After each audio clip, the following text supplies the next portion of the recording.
সালামু আলাইকুম বন্ধুরা, সবাই কেমন আছেন? আজকে দেখাবো আপনাদের সাপাহার নওগাঁতে আসছি। এই পাশের যেটা দেখতে পাচ্ছেন এটা হচ্ছে বাংলাদেশের শেষ সীমানা। এই বিলের ওপারেই কিন্তু ভারতের বর্ডার। আর আমি আবার এই পাশে দেখতে পাবেন এটাও কিন্তু ভারতের শেষ সীমানা। তো আমি এখন দাঁড়িয়ে আছি বাংলাদেশের একদম শেষ সীমানাতে। আপনারা নওগাঁ থেকে 180 টাকা ভাড়া দিয়ে এই জায়গাটাতে চলে আসতে পারেন। খুবই সুন্দর একটা জায়গা। এটা হচ্ছে নওগাঁর জবাই বিল থেকে আপনার কদমডাঙ্গার এইখানে। জায়গাটা অত্যন্ত সুন্দর। যারা আসতে চান অবশ্যই আসবেন। এই জায়গাটাতে যখন আপনি আসবেন তখন অবশ্যই সঙ্গে করে সেফটি নিয়ে আসবেন। আর এই জায়গাটাতে যা দেখতে পাচ্ছেন যে বেড়া দেওয়া হয়েছে, এটা কিন্তু জঙ্গল আটকানোর জন্য, কারণ বর্ষাকালে এই সব জায়গাটা কিন্তু ডুবে থাকে।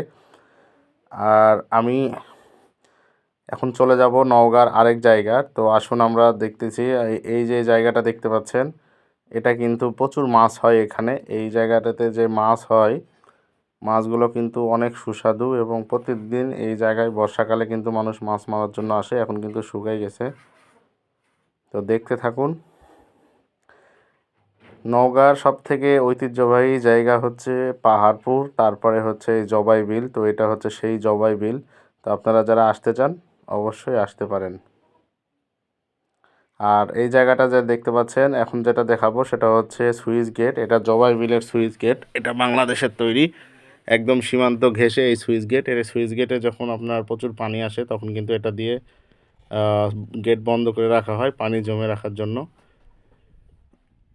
তো আজকে শুক্রবার ছুটির দিন, এই জন্য আসছিলাম। তো আপনারা যদি আসতে চান চলে আসতে পারেন। এখন কিন্তু বর্ষাকালে সব জিনিসটা সবসময় ডুবে থাকে, এখন কিন্তু সবাই ফাঁকা হয়ে আছে। দেখেন জেলেরা মেয়েরা কিন্তু শামুক উঠাচ্ছে, শামুক ধরতেছে। শামুক নিয়ে নিয়ে তারা বাজিতে নিয়ে যাচ্ছে। এখানে কিন্তু সবসময় মানুষ থাকে। এটা হচ্ছে খুবই ঐতিহ্যবাহী একটা জায়গা।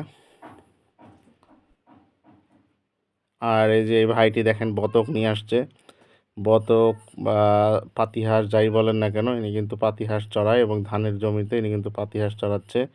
তো আপনারা যারা আসবেন অবশ্যই আমার সঙ্গে আসতে পারেন, বা এই জায়গাটাতে যদি আসেন অবশ্যই আপনার মনটা ভালো হয়ে যাবে। এই যে যেটা দেখতে পাচ্ছেন রাস্তার ওই পারে, ওই পাশেরটাই কিন্তু ভারত, এই পাশেরটা বাংলাদেশ। ভারত এখান থেকে খুবই কাছে।